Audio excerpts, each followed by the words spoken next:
Hello dear students, welcome back to one more video session. Here I will be dealing with the biotechnological applications in the field of medicine, that is biotechnology in medicine. First I will be dealing with the synthesis of insulin through genetic engineering. So first I write, very important, genetic engineered insulin. What is insulin? Insulin is nothing but a type of hormone. What is the function of insulin? They normally bind to the cell membrane of different types of cells and they help in the intake of glucose by the cells. That's it. Reducing the concentration of glucose in the blood. That's it. So that is the main function of insulin. It is synthesized by pancreas. We all know that. Yes. So have you heard about diabetes? Yes, right? So diabetes is nothing but abnormal increase in the glucose concentration in the blood. That is not good actually. That is diabetes. In diabetes there are so many different types. Diabetes type 1, type 2, diabetes insipidus, that is because of the abnormal functioning of ADH hormone. Do you remember it? Okay. Anyhow, so insulin is normally synthesized in all living organisms, majority in mammals, including human beings obviously. And normal, like as we grow older, the concentration of the insulin decreases, that is the production of insulin decreases. Got it? It is nothing but the ability of the pancreas reduces to synthesize insulin. Okay, that's the reason why now India stands, I think, number 2 in having a major number of diabetes patients. Yes, okay, after USA. So we see how exactly we can provide insulin from outside as a medicine to the diabetic patient. Got it? Because in the diabetic patient, insulin cannot be synthesized by the pancreas, but we can give the insulin from outside. That is, we can synthesize insulin in the laboratory, that is in vitro. How? With the help of genetic engineering. So we are going to talk about the production of genetically engineered insulin, that is nothing but called as humulin. What is humulin? Humulin is nothing but genetically engineered insulin. Insulin is a natural term if it is synthesized naturally by the living organisms. Humulin is production of insulin through genetic engineering. Got it? Humulin. So note this point. Okay, so let me just give you naturally. So we just draw a person here, and this is the pancreas and this is the insulin. In the pancreas particularly, let us just take pancreatic cell. Okay, so this is now pancreatic cell.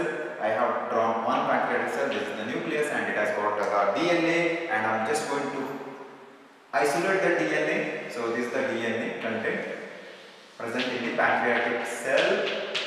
Okay, and this particular DNA segment, that is nothing but gene, which produces a protein. Okay, so that protein, that is transcription and translation, a protein will be synthesized. That protein will be like this. Okay, so this is now a protein, and this protein is called as A chain. So not alpha chain, A chain. A chain polypeptide. Okay, A chain polypeptide. Somewhere else here in another segment of the DNA, which is another gene, which now produces one more polypeptide chain, that is B chain of this polypeptide. Got it? So two polypeptides will be synthesized. Okay, when these polypeptides are synthesized, along with the B chain, you will see one more polypeptide. Okay, so one more polypeptide that will also be attached. So not DNA, another polypeptide. Okay, and this is called as C chain. So when this insulin, which is now synthesized for the first time by a cell, normally it contains 3 different chains. Okay, once these chains are synthesized inside the cytoplasm, what happens is they now combine to form a structure like this. See, this is one, that is A chain, this is A chain, and this is B chain. A and B chain are now joined by disulfide linkages. Okay, disulfide linkages, so that this is now called as insulin. But during the early stage of the insulin production, as I said, like with the B chain there is one more chain that is actually called as the C chain. C chain will be there. Got it? So C chain will be there along with the B chain. So this is the first stage of formation of insulin. So we call it as proinsulin. So proinsulin, it also can be called as a type of prohormone. Why it is pro? Because it is not a matured insulin, matured hormone. Got it? So because C chain is there. Got it? Now when this insulin becomes mature, that is, it is ready to take up the glucose and allow this glucose to enter into the cell, we need to remove this C chain from the B chain. Got it? So proinsulin is now converting into a mature insulin.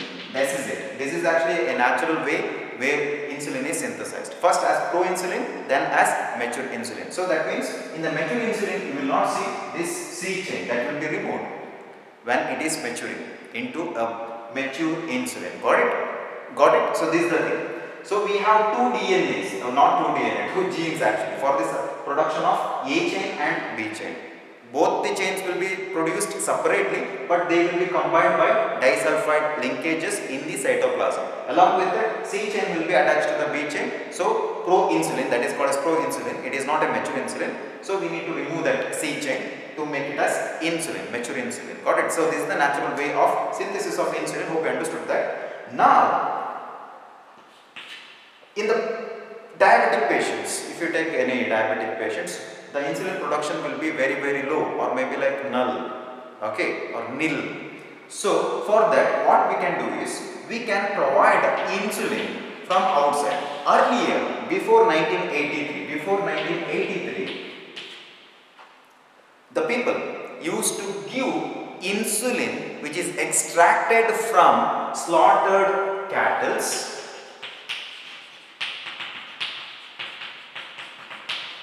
or pigs. Okay, slaughtered cattle or pigs, from that they used to extract the insulin and then they used to inject into diabetic patient earlier, before 1983. Okay, but people showed some symptoms, that is nothing but allergy, because insulin is a type of hormone or protein in cattle or maybe pig that will be treated as a foreign hormone or a foreign protein in human beings, that is by immune response of the human being. Got it? So they used to show certain symptoms, that is allergy, and it was not effective. Got it? Even though like they could take up the function, that is as insulin itself, but still it was not effective because it used to show some allergic reactions or like not necessary immune response in the human being. Got it? Okay. So to avoid all this stuff, an American company, let me just write here, an American company called as Eli Lilly. Please note this point, very important for your competitive. Eli Lilly, a type of it's actually American company. Okay, they developed insulin, that is nothing but with the help of genetic engineering technique, rDNA technology, that is called as humulin. How they synthesize this humulin in vitro. So we'll see that. Let me just erase this. Okay.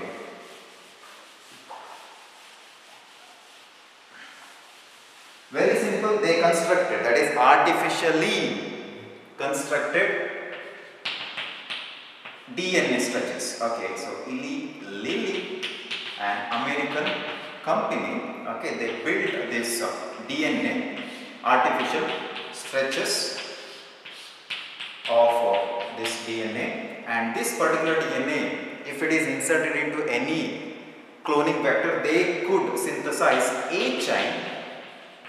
And this is another DNA stretch that is also artificial built that could also synthesize B chain if it is cloned to the recombinant DNA, that is actually to form recombinant DNA. Okay, so what they did is they inserted this DNA stretches into the plasmid of E. coli. So again note this point, name the host which is used in the synthesis of humulin by Eli Lilly company, E. coli. Okay, so I draw two E. coli bacteria up here, and let me just now This is the plasmid, and after treating with restriction and endonucleases, and I'm going to add this stretch of DNA that could produce a protein into the E. coli's plasmid. Again the same thing, this is actually the bDNA, not exactly that bDNA, it's like it's going to synthesize B chain, okay, that will be now ligated to the plasmid of another E. coli, separate, got it? Okay, now we all know the procedure, and obviously here A chain, that is A polypeptide chain, will be synthesized by this E. coli, where this particular DNA segment is inserted to the plasmid. Here the B chain will be synthesized. Then after that they extracted. That is nothing but downstream processing. They extracted this A polypeptide and B polypeptide chain separately, and after that they joined this A polypeptide and B polypeptide with the help of disulfide linkages. Done. So now this is now a mature insulin. Where is C peptide? That is not required actually, correct? C peptide will not be synthesized because they constructed these two types of DNA in such a way that it should produce only A chain and B chain separately. Done? So this is actually now insulin, but it is synthesized with the help of genetic engineering technique. So it is called as humulin. In India, right now, 12 different types of therapeutics drugs have been used. Got it? Using genetic engineering, this is actually one type of medicine, right? With the help of rDNA technology, that is genetic engineering. Okay, so there are in the world total till today 13 different therapeutic drugs with the help of genetic engineering technique have been produced. Got it? It's 30. Out of 30 in India, 12 are being used. So this is the thing. Okay, only 12 therapeutic drugs are being used. In that, humulin is also one of them. Got it? Okay, I forgot to mention when exactly this humulin was constructed for the first time. 1983 by the company Eli Lilly, American company. 1983 when India won the first World Cup cricket. Okay, so 1983, remember it, very important. Hope you understood this. Thank you. If you want, this is actually the natural way of synthesis of these are disulfide linkages. I think only to A chain, B chain, and to the B chain, C chain is linked. So this is proinsulin. So in the mature insulin, that is in the normal human being, you see this A chain and B chain linked by disulfide. You don't see C chain. So that will be removed when the maturation of insulin is taking place inside the human cells. Done? Hope you understood it. Thank you.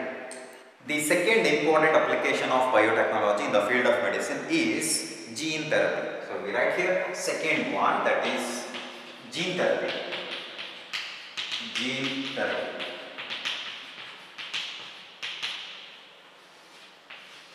Okay, so what is this gene therapy? You just write on the definition. I think I will not write it on the board. It is the collection of methods. It is the collection of methods that allows the correction of a gene defect. That allows the correction of a gene defect. Okay, that has been diagnosed in a child or embryo. That has been diagnosed in a child or embryo. Got it? So gene therapy can be defined as it is the collection of methods that allows the correction of a gene defect. That allows the correction of gene defect that has been diagnosed in a child or embryo. So that is gene therapy. Okay, very simple.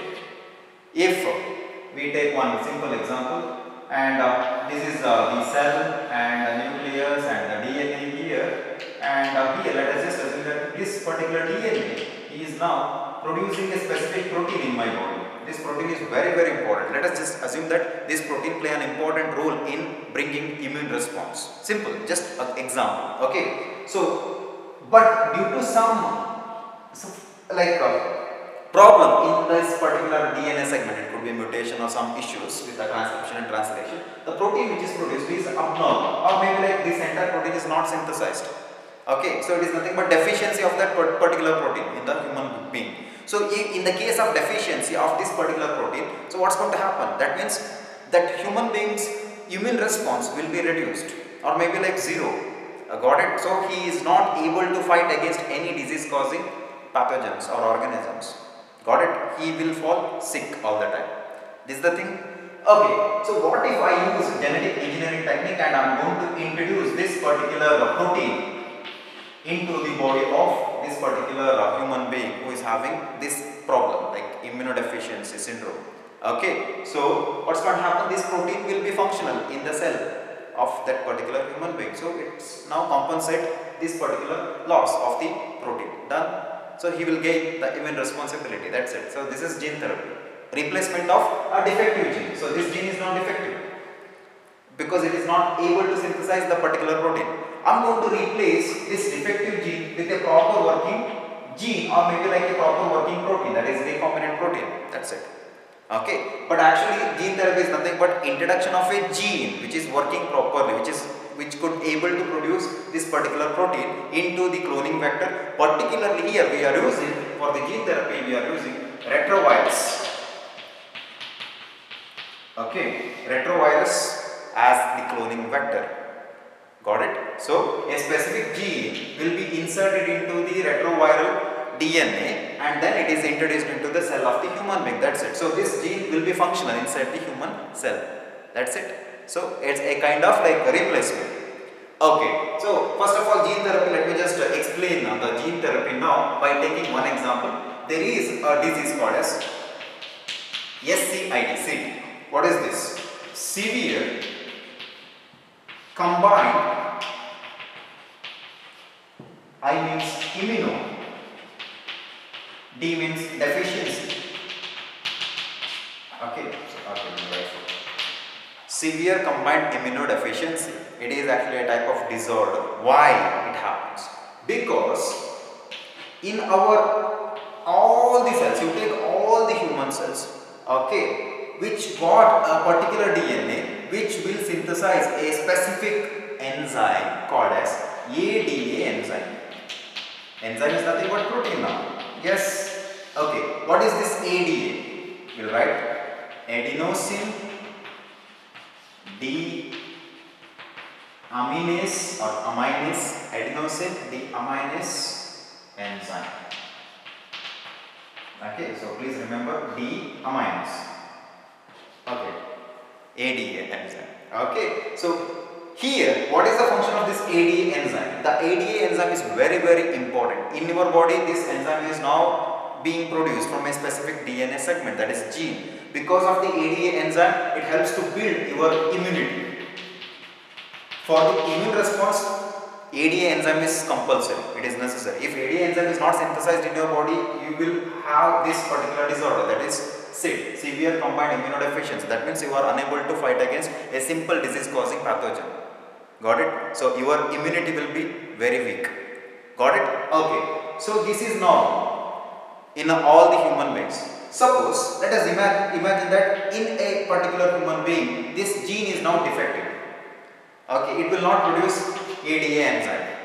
That means immunity also reduces, weakened, and the person will get this particular disorder, severe combined immunodeficiency syndrome. Done. Okay, what can be done for this? First of all, where exactly you see ADA enzyme concentration, high ADA enzyme concentration in our human cells, in our cells. The thing is, all the cells are able to produce ADA enzyme, but the concentration of the ADA enzyme production will be high only in lymphocytes. Hope you know the meaning of lymphocytes, nothing but blood cells, correct? Lymphocytes, B lymphocytes, T lymphocytes, correct? Okay, so lymphocytes are the major cells where the production of ADA enzyme will be very high compared to other cells. Even any other type of cells will produce ADA enzyme, but the production of ADA enzyme will be high only in lymphocytes because lymphocytes are related to immune response, correct? Okay, so let me just erase it now, we will explain it.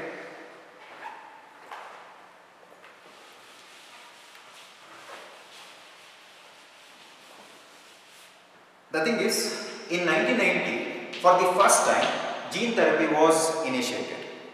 Okay, for a 4-year-old girl. Her name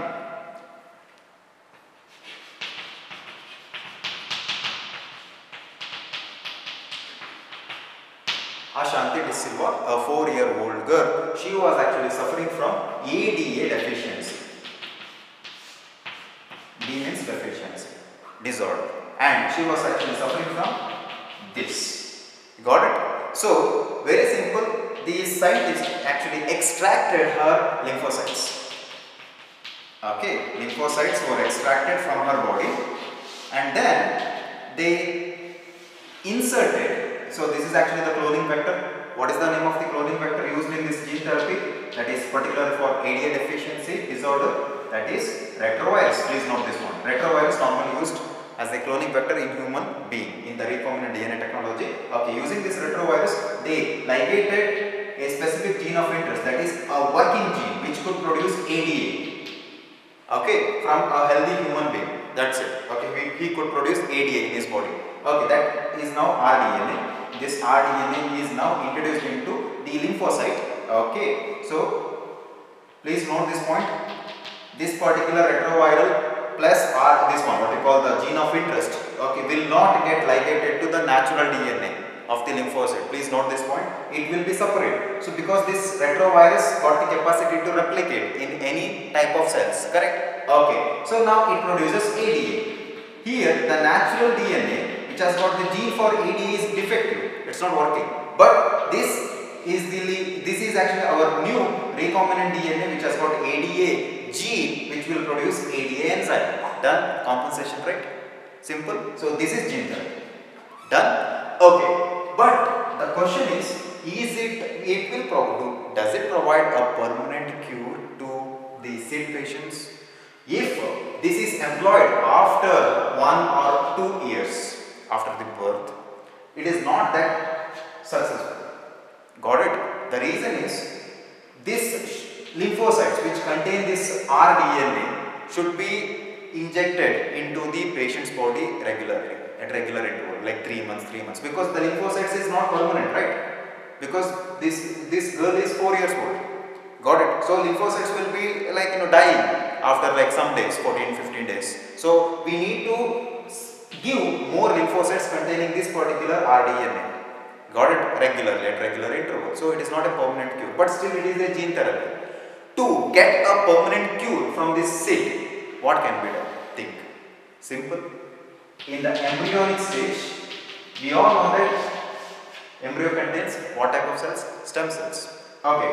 What if we, for example, this is a stem cell. In future, these stem cells will be different types of cells in the human body. Correct? Okay. What if in the stem cells we remove some stem cells from the embryo during that gestation period itself? Okay. So we can actually insert this rDNA containing ADA gene into this stem cell. So this stem cell will multiply and then it will be injected back to the embryo. So this stem cell will now become lymphocytes. Whatever the lymphocyte you see after the birth of that child will contain this particular rDNA in all the cells, including lymphocytes also. So it is a permanent cure? Yes. So gene therapy will be very effective if it is done in the embryonic stage than the later stage. Got it? Okay, so please remember this. Okay. Now, what are the other treatment for this particular type of disease? I am not talking about ADA now. Obviously, even we also have some genes which could be mutated. We don't know, right? Okay, so there will be some type of symptoms which normally you have not observed it, but still there could be like some congenital diseases will be there in all human beings. Okay, that will not be noticed. Okay. So in that cases, that has to be diagnosed in the early stages. Okay. For example, we take this itself, ADA deficiency itself. What is the another method? We know that lymphocytes will be produced from bone marrow. Okay. What we can do is, we can go for bone marrow transplantation. Yes, this is actually another method, but it is not gene therapy. It is not effective as gene therapy. Only bone marrow transplantation could be done, but we don't know how exactly this bone marrow, a foreign bone marrow, can be treated by the organism or like human being. Got it? That is patient. This is one thing. Bone marrow transplantation could be one more method. The second one is replacement of this, or maybe like injection of functional ADA enzymes. Got it? Into the patient body. This also done, but this should be injected regularly. So in the embryonic development, if we diagnose that that particular gene is defective, we can extract the stem cells and inject the recombinant DNA containing that DNA gene of interest which could produce ADA. So it will be a permanent cure. That's it. Hope you understood this gene therapy. Please remember, definition is very important. You should not forget the definition, and then explanation. Very simple. Lymphocytes. Got it? Lymphocytes mainly contains this gene. All cells will contain the same gene of ADA, but lymphocyte produces high concentration of ADA enzyme because they are related to immune response. That's it. Okay, remember ADA, same.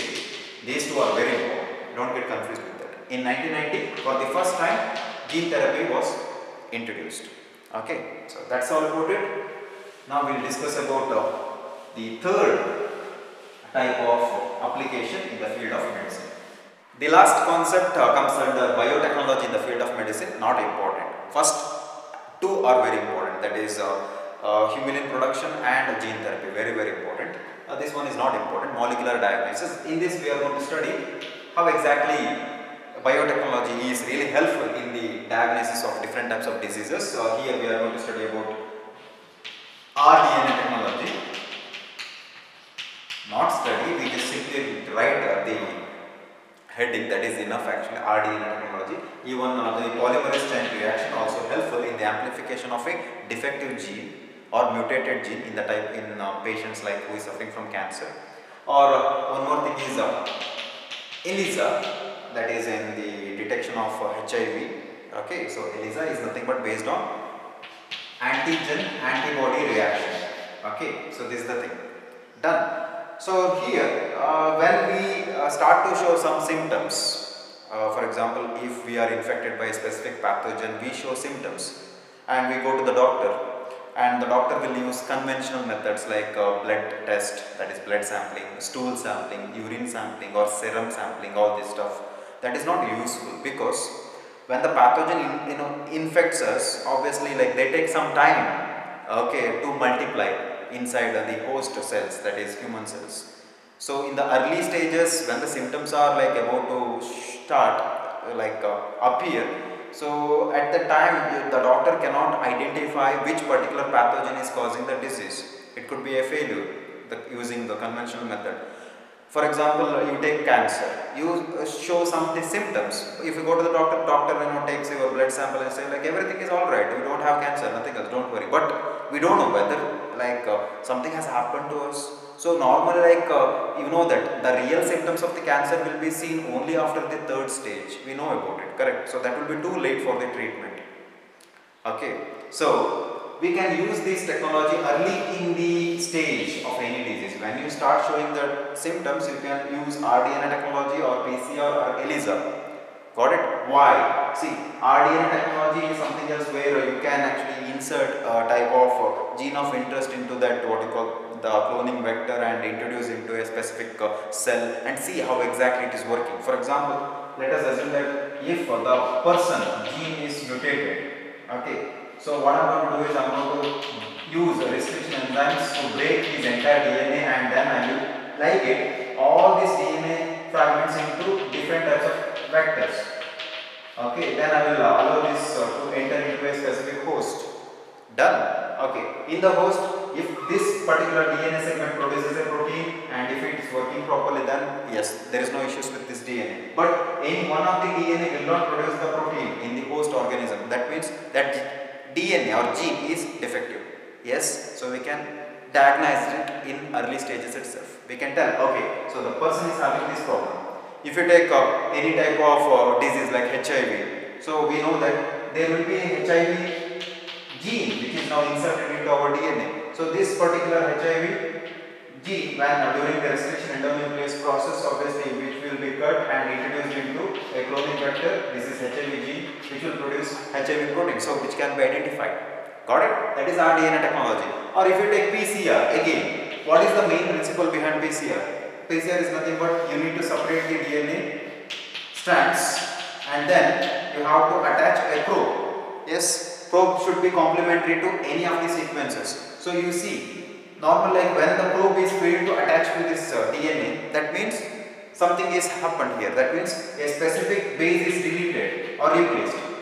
So probe is not complementary to this particular sequences. This is it.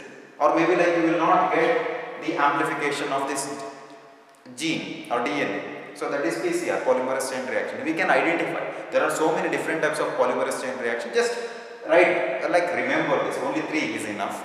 If you take ELISA enzyme linked immunosorbentase, that is used to detect a specific disease based on antibody antigen reaction. That's it. Okay, so we have to take the blood of the patient and that contains antigen, that is a foreign protein, and then antibody should be developed with the help of recombinant DNA technology. Antibody is also a natural process, like it will be produced naturally in all human beings, but there will be different millions types of antibodies are there. Even though we have studied only 5, in the 5 itself you could see, I think I had explained about it, the chain sequences will be entirely different. It varies from person to person. Got it? Okay, like that. So a specific antibody will be synthesized during using rDNA technology. Then it will be allowed to react with the antigen to see what type of antigen it is, what type of pathogen is causing that particular symptom or disease. So this is the thing. Or maybe like you can go with kind of like autoradiography. Here, very simple. We need to develop cDNA probes, complementary DNA probes, okay, which are now radiolabeled. So you have to radiolabel these DNA probes, then allow it to react with the DNA sequences that is extracted from the patient's body or cell. Okay, for example, if this person is suffering from cancer and in any one of his nucleotide chain, that particular nucleotide is deleted. Something has happened, that is mutation has happened. So this radioactive probe will now try to bind here, but it will not bind because this radioactive probe is not complementary to this, because one of the nucleotides is now deleted, removed. Got it? It will not bind. So, and after that, what we do is we will go with this sheet that is called as autoradiograph. Okay. So here we will not see the bands. That means this band is now not formed because in the initial stage the radio labeled probe failed to attach to this particular DNA. That's it. So it will not appear here in this particular sheet. Got it? So we can easily say that this particular DNA got mutation. Done. So it will be very effective if we go with these technologies, rDNA technologies, in the diagnosis of a disease in the early stages. Whereas the conventional method is not useful. It may be useful in detection of some viral diseases based on the research. We can say that based on the symptoms, the doctor will say that okay, he has got this disease, but he cannot precisely tell that that particular person is suffering from this particular disease. Got it? Like that, it's not possible. So for that, for accuracy, go for recombinant DNA technology. Done. So we are done with biotechnology in medicine. Now we will be talking about transgenic animals.